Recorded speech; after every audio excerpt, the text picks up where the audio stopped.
Kaip įsidiegti e-sveikata mobiliąją programėlę? Norėdami mobiliajame telefone matyti savo ir atstovaujamų asmenų sveikatos istoriją bei užsiregistruoti pas gydytoją, turėtumėte atsisiųsti mobiliąją programėlę e-sveikata į savo įrenginį. Programėle gali naudotis visi asmenys sulaukę 18 metų. Jums reikės atlikti tik 4 žingsnius.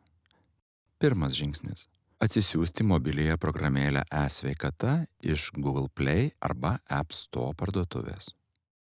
Antras žingsnis. Atlikite prisijungimo žingsnius.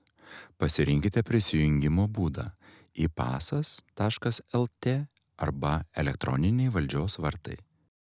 Susipažinkite su naudojimosi taisyklėmis ir prisijunkite patvirtindami savo tapatybę lietuviškomis identifikavimosi priemonėmis. Trečias žingsnis. Prisijunkite prie savo mobiliosios programėlės e-sveikata paskyros, paspausdami mygtuką Prisijungti. Ketvirtas žingsnis. Sukurkite 4 skaitmenų PIN kodą. Sukurtą PIN kodą pakartokite.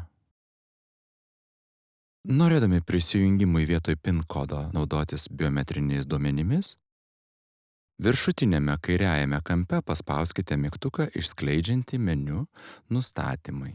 Pasirinkite meniu punktą Privatumas ir saugumas. Atsidariusiame lange įjunkite biometrinių duomenų parinktį. Patogaus naudojimosi mobiliąja programėle e-sveikata.